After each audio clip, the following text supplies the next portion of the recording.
नमस्कार, आप लोगों का स्वागत है कैपिटल खबर के खास कार्यक्रम स्पॉटलाइट विद सिद्धार्थ मिश्रा में।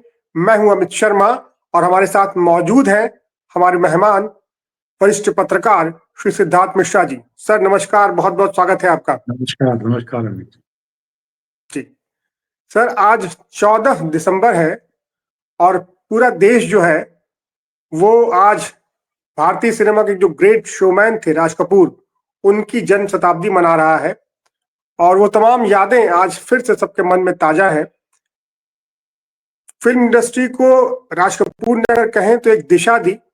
1947 में उनकी पहली फिल्म आई थी नीलकमल और उसके तुरंत बाद उन्होंने 1948 में अपने ही बैनर के तहत फिल्म बनाना शुरू कर दिया था। आग उनकी पहली पिक्चर थी जो उनके बैनर में बनी थी और वो समय और उसके बाद 1988 में जब उनकी मृत्यु हुई, लगातार वो फिल्मों में एक्टिव रहे और एक न सिर्फ एक अभिनेता के तौर पर, एक निर्माता के तौर पर, एक निर्देशक के तौर पर, बल्कि कहें कि भारत के कल्चरल एम्बेसडर के तौर पर उनकी पहचान बनी, पूरी दुनिया में पहचान बनी, चाइना और रशिया में काफी लोकप्रिय रहे। और आज जब पूरा देश उनकी जन्म शताब्दी मना रहा है तो आपके मन में क्या यादें हैं राज कपूर को लेकर के? आप भी फिल्मों के शौकीन रहे हैं और कई फिल्में देखी होंगी राज कपूर की, आपने कई यादें भी जुड़ी होंगी। आज हम उनके बारे में जानना चाहेंगे सर आपसे। थैंक यू अमित कि आपने आज इस कार्यक्रम का आयोजन किया है राज कपूर के ऊपर। और आपने ठीक कहा, मैं फिल्मों का शौकीन हूँ और मेरा ये मानना है कि फिल्में जो हैं सो, खास करके भारत की फिल्में जो हैं सो, बॉलीवुड की जो फिल्में हैं, बम्बई फिल्म इंडस्ट्री की जो फिल्में हैं या अन्य जो फिल्म इंडस्ट्री है जहाँ जहाँ हैदराबाद में, मद्रास में, कलकत्ता में, ये सभी जो फिल्में हैं अपने आप से भारत के कल्चरल ताना बाना बुनने में बहुत कंट्रीब्यूट करती है। और ऐसे ही एक बुनकर का अगर हम नाम लें जो कि बड़ा खास बुनकर था भारतीय फिल्म इंडस्ट्री का, तो वो था राज कपूर। आपने अपने कार्यक्रम की शुरुआत में कहा कि जिन्हें ग्रेट शोमैन कहा जाता है, तो मैं यहीं से शुरुआत करता हूँ कि लोग ये शायद इस बात की बहुत लोगों को जानकारी नहीं होगी कि उनको शोमैन क्यों कहा जाता है।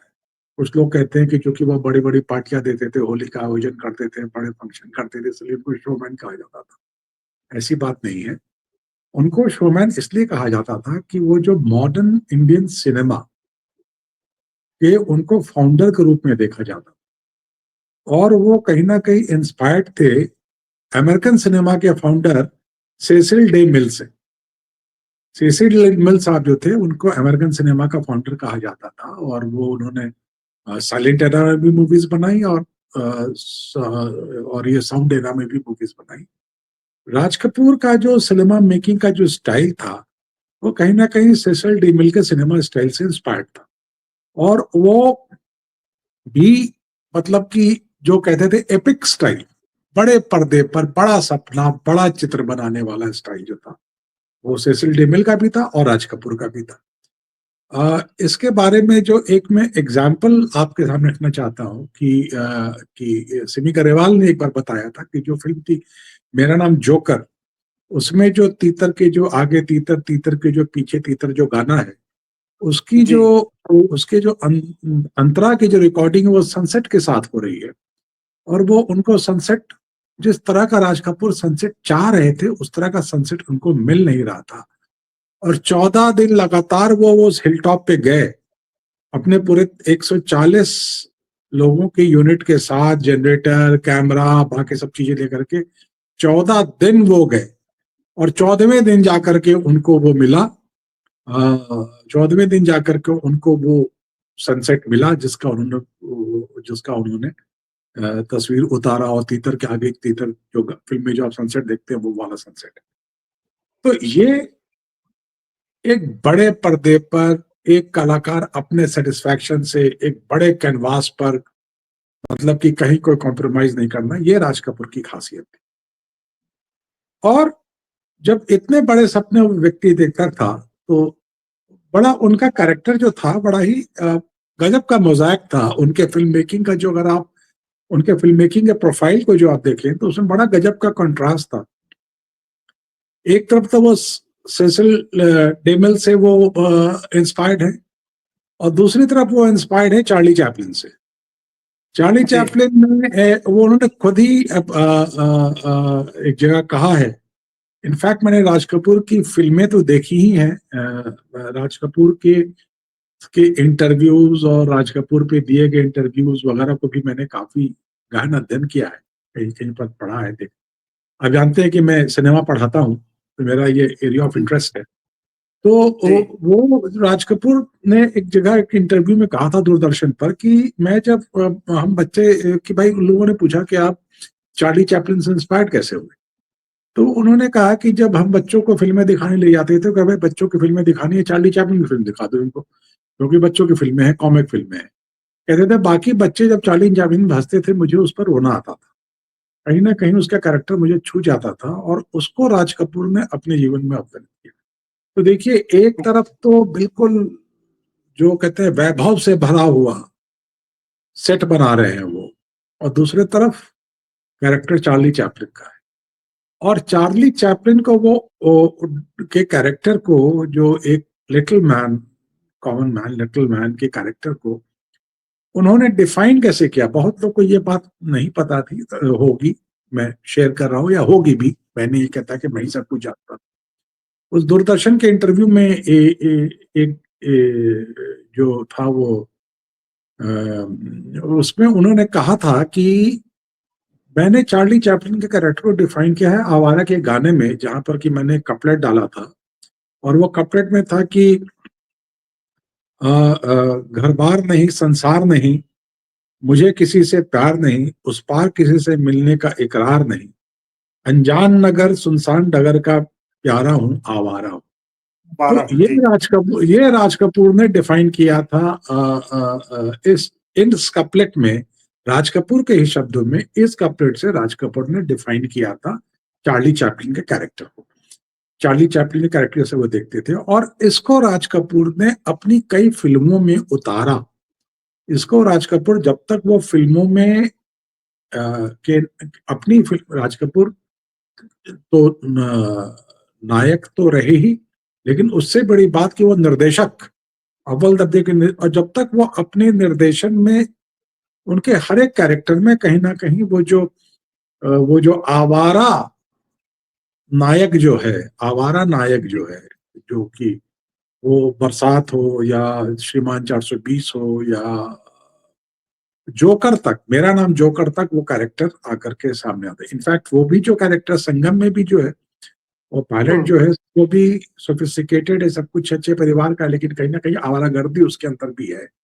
एक निश्चल निरपेक निरपेक तरह का आदमी, बिंदास किस्म का कैरेक्टर, तो वो उसमें भी वही कैरेक्टर है।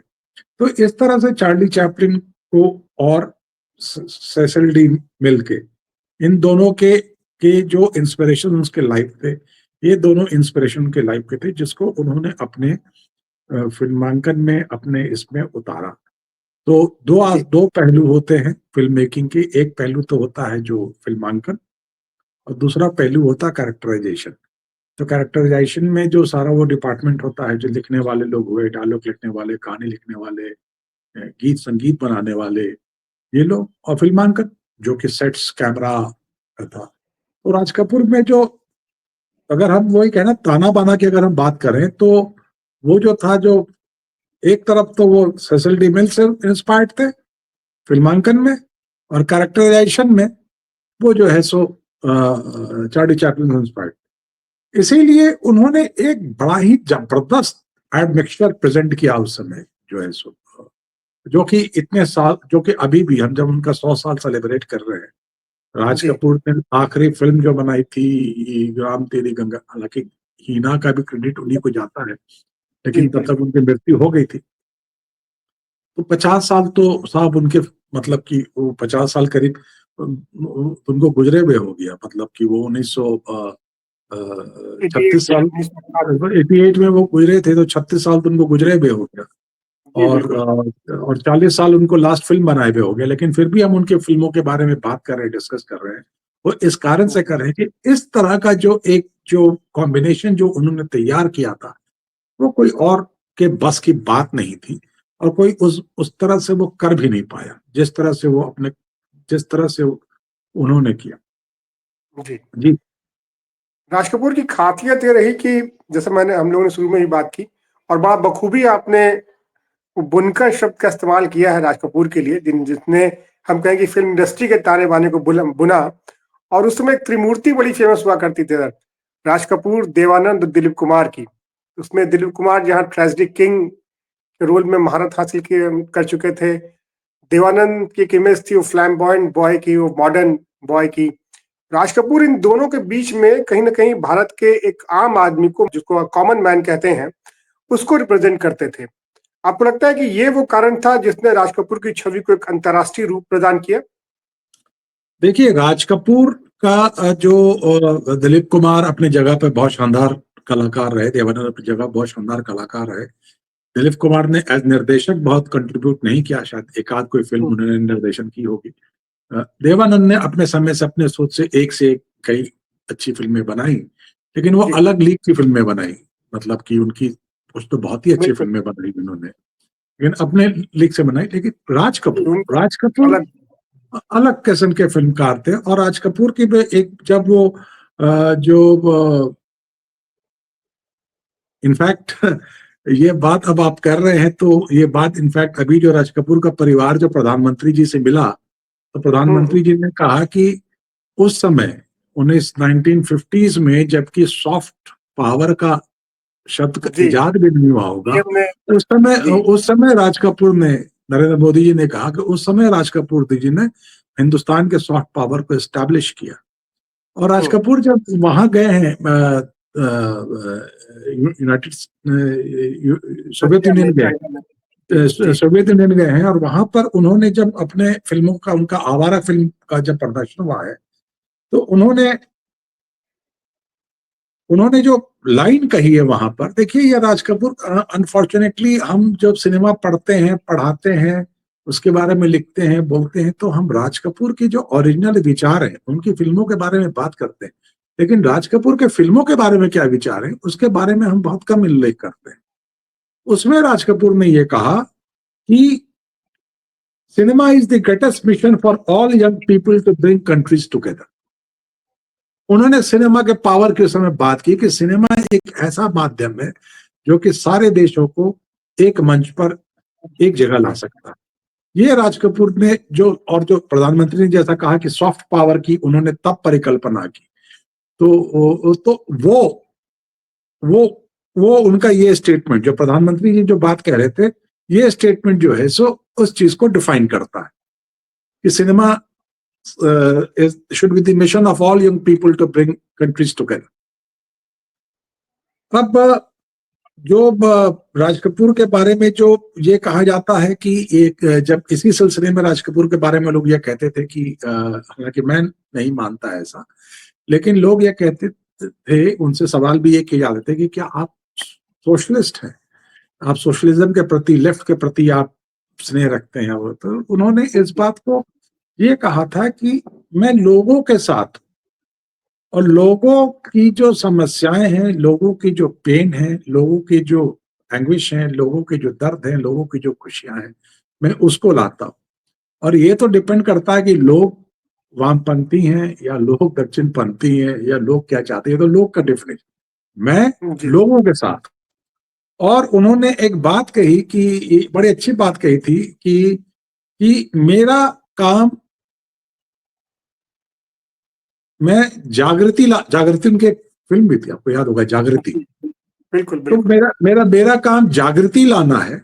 उन्होंने ये बात कही थी, मेरा काम जागृति लाना है, बगावत लाना नहीं है, रेवोल्यूशन लाना मेरा काम नहीं है। मेरा काम जागृति लाना है, और जागृति लाने के बाद रेवोल्यूशन लाने का काम नेता का है, लीडरशिप का।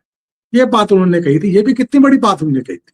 अब होता क्या है, जैसे आज के जमाने में जो हम मीडिया पर्सन्स के बीच में जो एक समस्या जो आई है कि कुछ लोग तो मतलब, या तो कुछ लोगों ने बिल्कुल कलम वलम धर के रख दिया है, और कुछ लोगों ने बिल्कुल तलवार निकाल ली है कि जो है सो। तो देखिए, जो डिफाइन किया है उन्होंने मीडिया पर्सन के एक हैसियत को जो डिफाइन किया है कि भाई आपका काम जागृति लाना है, आप जागृति लाइए, और बगावत, रेवोल्यूशन, चेंज, वो तो एक पॉलिटिकल लीडर लाएगा। ये भी उन्होंने बड़ी अच्छी बात कही थी।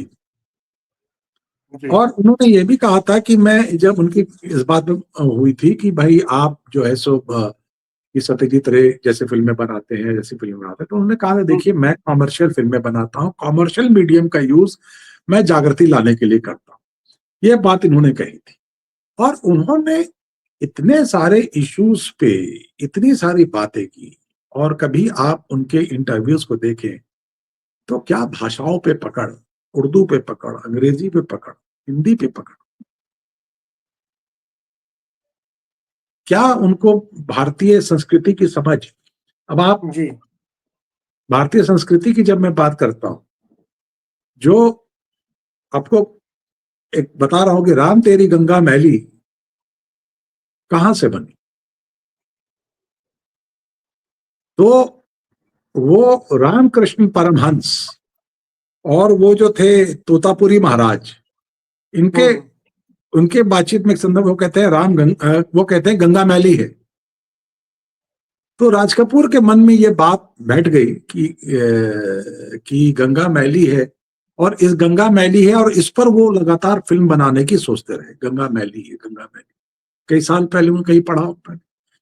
तो अब जैसे कि और ये फिल्म बनी कैसे, ये जो रविंद्र जैन है गीतकार संगीतकार, और राज कपूर के बाद की फिल्मों में राम तेरी गंगा मैली और हीना में उन्होंने ही संगीत दिया। तो इन्होंने दो जासूस एक फिल्म बनी थी जिसमें राज कपूर और राजेंद्र कुमार ने एक्टिंग की थी, जिसका संगीत दिया था रविंद्र जैन ने संगीत दिया था, और तब से उनका राज कपूर से मिलना जुलना था, और राज कपूर उनके साथ बैठते थे, मिलते थे, लेकिन कभी उनको कोई फिल्म ऑफर नहीं। तो उन्होंने उनसे एक दिन बातचीत में कहा राज कपूर ने कि ये बात मुझे खाई जा रही है, मैं इस पर फिल्म बनाना चाहता हूँ, जो तोतापुरी जी ने कहा था कि गंगा मैली। तो रविंद्र जैन, बकौल रविंद्र जैन, वो ये कहते हैं कि मैंने वहीं पर एक धुन बनाया, राम तेरी गंगा मैली हो गई पापियों के पाप धोते धोते, कि गंगा वहां से निकली है, गोमुख से निकली है, गंगोत्री से निकली, और कलकत्ता पहुंचते पहुंचते वो कैसी मैली हो जाती। तो ये जो गाने का जो मुखड़ा था उस पर पकड़ करके कि राम तेरी गंगा मैली हो गई पापियों के पाप धोते धोते, पर वो पूरी फिल्म बनी, फिर उसकी कहानी लिखी गई, कैरेक्टर्स लिखे गए, सब कुछ बनाया गया, और एक शानदार फिल्म खड़ी हुई। आप सबने देखा कितनी शानदार।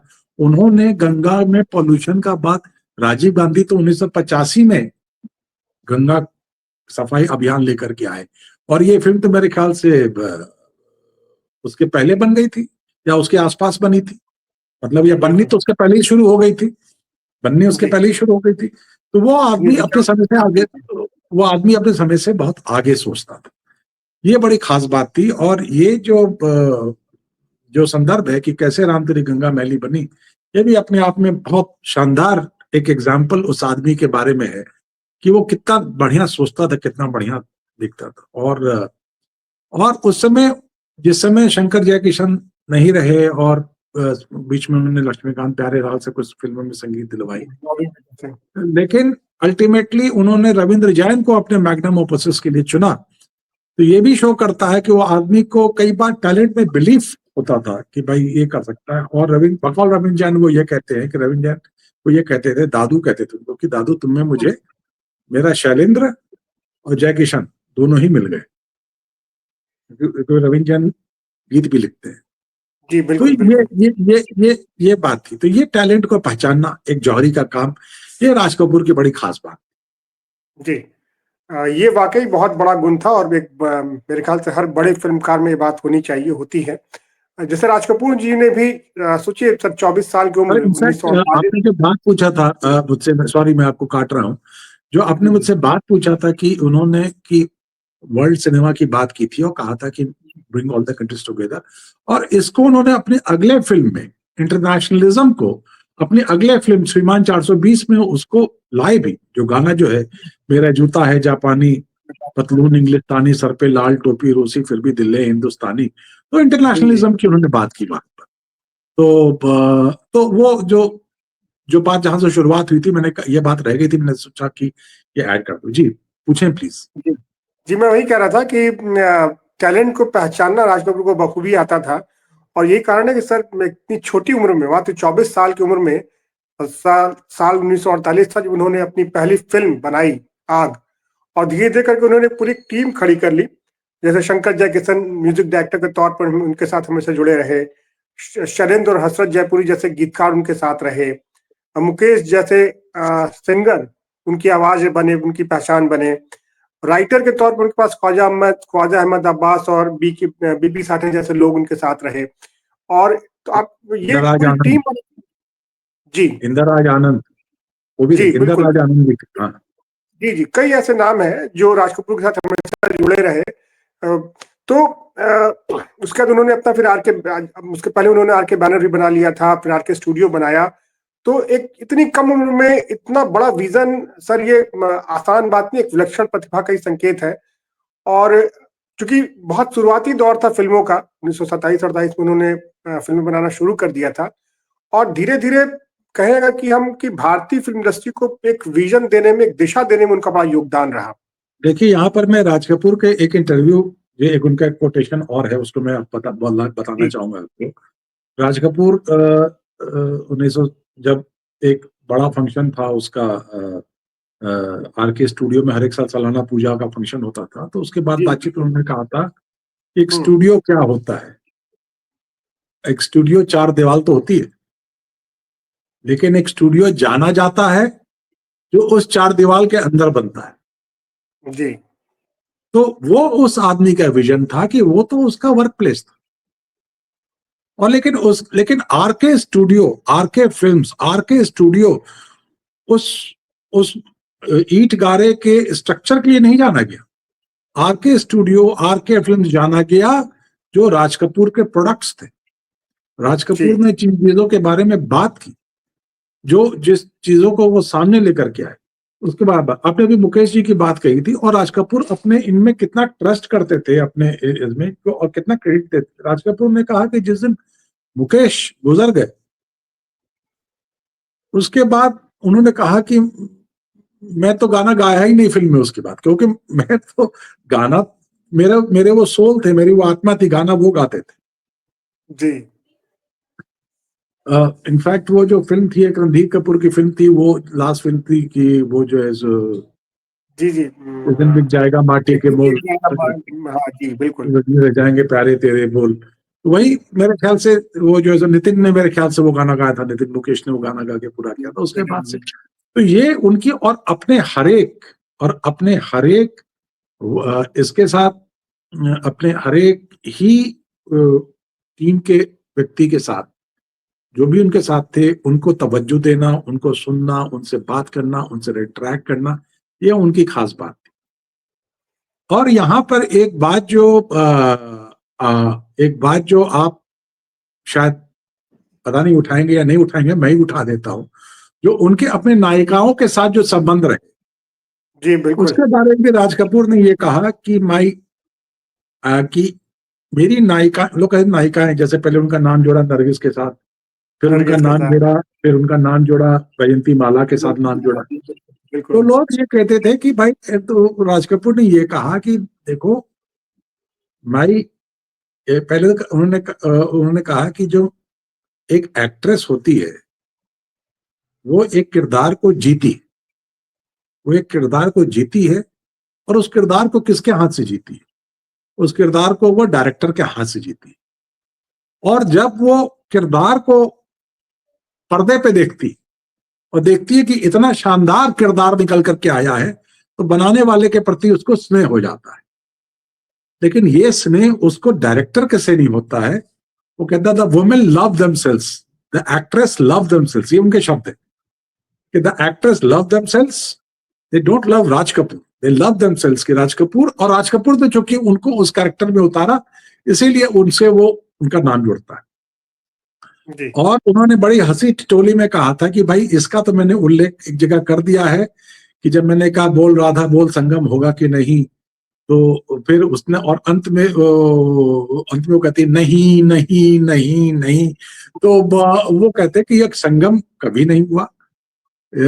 और क्योंकि मेरी एक्ट्रेसेस थे, और मेरी वाइफ थी। मेरी वाइफ का अपना एक स्थान, एक रोल, कृष्णा राज कपूर।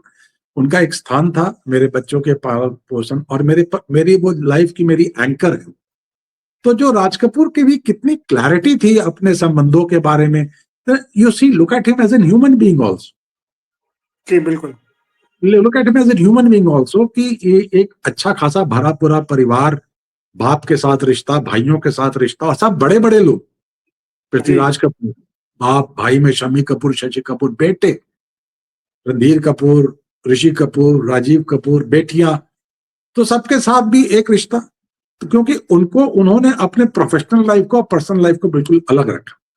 लेकिन यहाँ पर बाप बेटे के संबंध के बारे में मैं एक बड़ी अच्छी बात बताना चाहूंगा, जो फिर मैंने राज कपूर के ही बकौल में बता रहा हूँ। उन्होंने कुछ कही कि उन्होंने कहा, उनसे जब पूछा गया था कि ऋषि कपूर को बेस्ट एक्टर का फिल्म फेयर अवार्ड मिला था, तो उनसे पूछा गया था कि भाई उसे तो बेस्ट एक्टर का अवार्ड मिला है, आपके लिए तो बड़ी खुशी की बात होगी।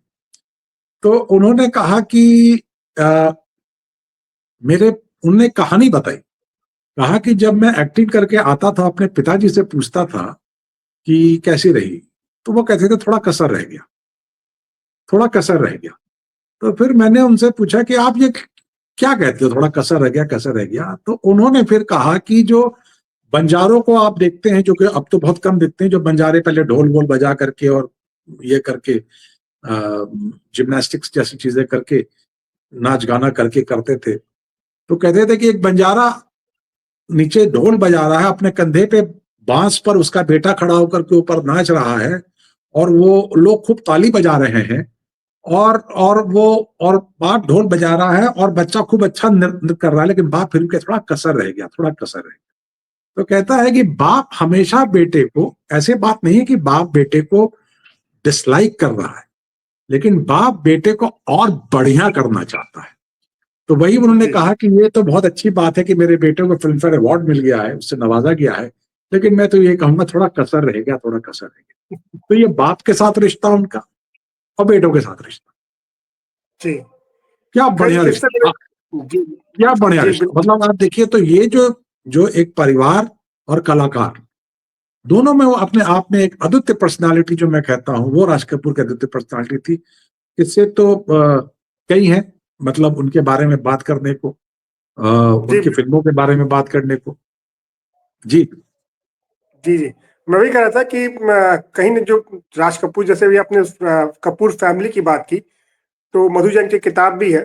तो ये माना जाता है कि राज कपूर परिवार जो है फिल्म इंडस्ट्री का पहली फिल्म फैमिली जिसको हम कहें, और पिछले कई पीढ़ियों से पृथ्वीराज कपूर, फिर राज कपूर, शम्मी कपूर और शशि कपूर, उसके बाद उनके बेटे रणधीर कपूर, ऋषि कपूर, राजीव कपूर, फिर उनकी बेटियां करीना कपूर, करिश्मा कपूर, और अब रणबीर कपूर काफी फेमस एक बड़े नायक के तौर पे इन तमाम कलाकारों ने अपने आप फिल्म इंडस्ट्री में स्टैब्लिश किया है। और अगर इनकी दूरी कहें कहीं ना कहीं, तो वो आज भी राज कपूर बने हुए हैं। और जैसे कि भी आपने बताया कि पीएम मोदी ने इनके परिवार से मुलाकात की, तो वहां उनकी बेटी ने कहा भी, ऋतु कपूर ने, कि बाकी फैमिली मेंबर्स तो मेरे कलाकार हैं, लेकिन हम लोगों की आज पीएम मोदी से असली मुलाकात हो पा रही है कि मैं राज कपूर की बेटी हूँ, उनके परिवार की। देखिए, राज कपूर का तो जो किरदार है, और मतलब कि ये तो अच्छी बात है कि प्रधानमंत्री जी उनसे मिले और अप्रिशिएट किया, और इन बातों को उन्होंने रखा। ये पहली बार है कि कोई पीएम राज कपूर का जो किरदार है, एज ए फिल्म मेकर, जिनका किरदार है, वो सिर्फ उनकी बनाई हुई फिल्मों से या उसमें एक्ट की भी फिल्मों से आप नहीं देख सकते। जो हिंदुस्तान की फिल्म इंडस्ट्री की one of the best films जो कही जाती है, वो है आनंद, वो है आनंद। और आपको शायद आपको पता हो कि आनंद जो है, जो ऋषिकेश मुखर्जी ने जो फिल्म बनाई, वो राज कपूर से इंस्पायर होकर के बनाई थी। राज कपूर बीमार चल रहे थे और ऋषिकेश मुखर्जी उनसे मिलने गए थे, और राज कपूर ने उस बीमारी के हालत में भी उनसे बड़ी हंसी मजाक ठिठोली करके किया था। तो लौट करके आए तो उन्होंने कहा था कि यार क्या आदमी है ये, क्या कैरेक्टर है ये। जब वो ठीक हो गए तो उन्होंने वो फिल्म की स्क्रिप्ट लिखी और राज कपूर के पास गए, वो कहे कि मैं चाहता हूं तुम इस फिल्म को करो। तो उन्होंने कहा मुझे मत बुलाओ, ये किसी जवान लड़के को दो, यंगस्टर को दो। और उसमें फिर राजेश खन्ना ने आनंद का रोल किया और बाबू मोशाय का रोल अमिताभ बच्चन ने किया, और अपने आप में अद्वितीय फिल्म बनी।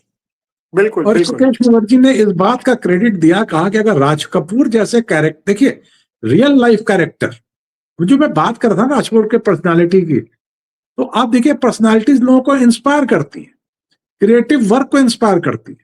तो राज कपूर के इस क्रिएटिव वर्क ने जो इंस्पायर किया ऋषिकेश मुखर्जी, तो अपने आप में बहुत बड़े फिल्म मेकर, बहुत ही उम्दा फिल्म मेकर, लेकिन उन्होंने भी कहा कि मुझे राज कपूर ने इंस्पायर किया।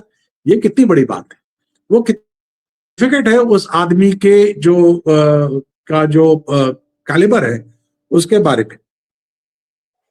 जी। राज कपूर के बारे में तो बहुत सारी बातें हो सकती हैं, और एक बात और थी कि जो शायद आप उठाएं या ना उठाएं, और आप शायद घड़ी की तरफ भी देख रहे हो, लेकिन बात चलिए तो मैं इसके बारे में बात करना चाहूंगा। राज कपूर की क्रिटिसिज्म होती है कि एरोटिसिज्म के ऊपर लेकर के, कि जो कहते हैं कि जो जिस तरह पेश करते थे, जी, वासना का जो अपना हिंदी में कहते हैं, तो राज कपूर ये कहते हैं कि life is about eroticism, if there is no eroticism there is no life. और ये बहुत बड़ी बात उन्होंने कही, और उन्होंने कहा कि but you have to be a mature person, you have to have a mature mind, you have to have the wisdom to appreciate eroticism, जी, सही you have बात to है। look for you have to look for purity in eroticism, ये राज कपूर कहते हैं।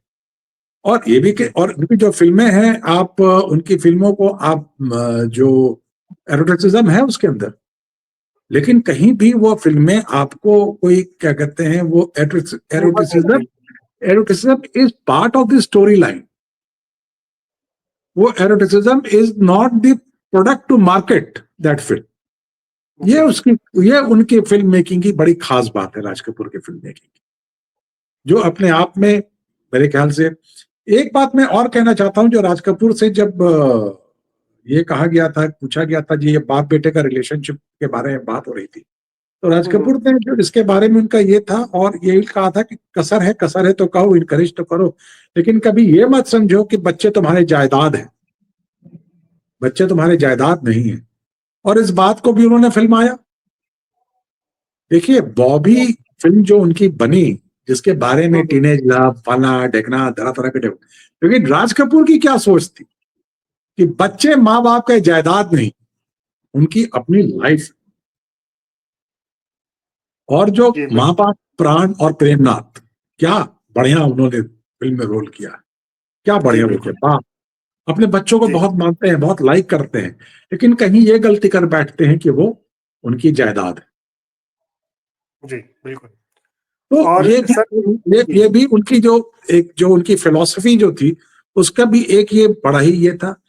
और वो फिर वो कहते हैं कि life is about heart breaks. कहते हैं आप सक्सेसफुल हैं तो लोग आपको हार्ट ब्रेक देंगे, अगर आप फेलियर हैं तो लोग आपको हार्ट ब्रेक देंगे, लेकिन जो इन हार्ट ब्रेक्स को सरवाइव कर गया उसने जीवन जी लिया। और जो हार्ट ब्रेक्स की जो बात करते हैं वो, उसको भी वो फिल्म आते हैं, मेरा नाम जोकर, आखिरी गाना याद कीजिए, जीना यहाँ मरना यहाँ इसके सिवा जाना कहाँ। और उन्होंने जो उसमें जो सबसे पूछा, तुमने मेरे दिल को देखा, तुमने मेरे दिल को देखा, मतलब कि वो कह रहे हैं कि वो he looking for people who have connected with, who have engaged with. और फिर उनका कहते हैं कि दिल टूटते हैं, दिल होता है, फिर दिल जुड़ते हैं, फिर आगे बढ़ता है, ये बातें करते हैं वो। और वो उसमें कहते हैं कि जो जीना यहाँ मरना यहाँ इसके सिवा जाना, कल खेल में हम होता हूँ प्रदेश में ताए रहेंगे। और उन्होंने जो वो फिल्म के पर्दे पे जो रोल है, जो शोमैन का आखिरी शो जो दिखाते हैं उसका, उसमें वो शोमैन ने आखिरी शो अपना दिल्ली में किया है, जबकि उनको दादा साहब फाल्के अवार्ड दिया गया है, वो बिल्कुल बीमार हैं, वो उठकर स्टेज पर जा सकते हैं। उस समय देश के राष्ट्रपति नीचे उतर करके आते हैं, उनको अवार्ड मिलते हैं, और वो कुर्सी से खड़े होकर के अवार्ड लेते हैं, और उसके बाद फिर पर्दा गिर जाता है। ये था शोमैन, ये था राज कपूर। जी सर, बिल्कुल सर, पर्दा वाकई गिर जाता है और आज राज कपूर नहीं है। मैं इसी बारे में बात भी करने वाला था आपसे कि अगर उनकी फिल्मोलॉजी की बात करें तो आवारा, श्री 420, चोरी चोरी, जागते रहो, इस देश में गंगा बहती है, संगम, बूट पॉलिश, अब दिल्ली दूर नहीं, बल्कि अब दिल्ली दूर नहीं तो मुहावरा ही बन गया है। और फिर सुबह होगी, ऐसे कई फिल्में हैं, कई नाम ले सकते हैं हम, बॉबी, राम तेरी गंगा मिले से जैसे बताया आपने।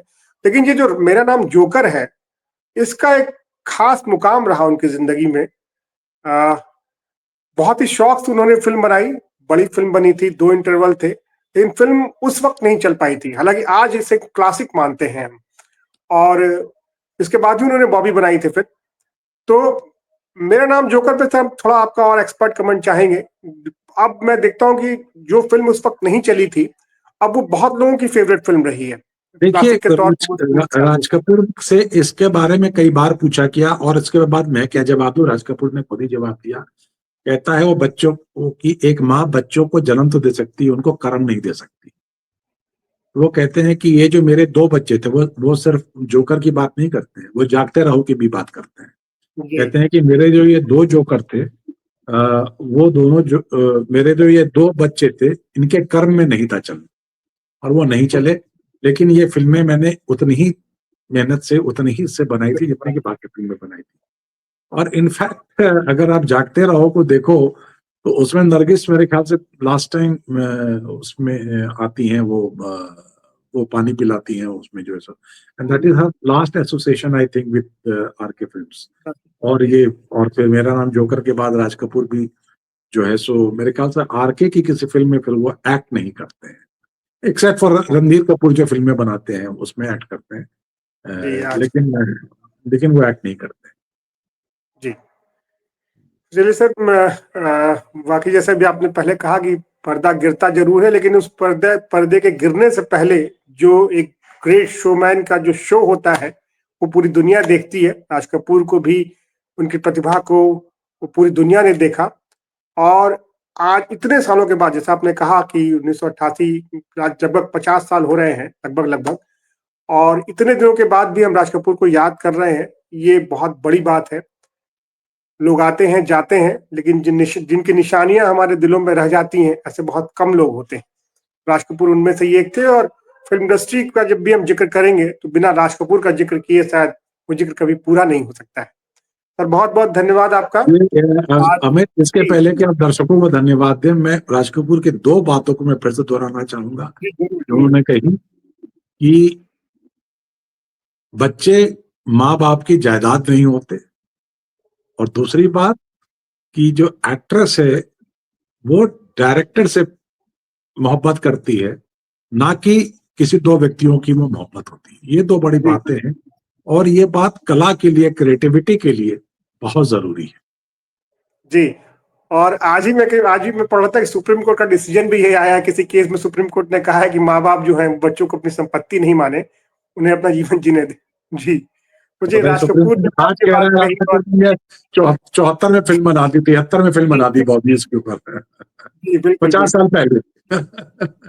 जी, तो ये एक विजन ही होता है एक फिल्मकार का, जो दुनिया को इस तरह से जीवन को इस नजरिए से देख पाता है कि उसका नजरिया जो है 50 सालों के बाद भी, 100 सालों के बाद भी लोग देखना पसंद करते हैं।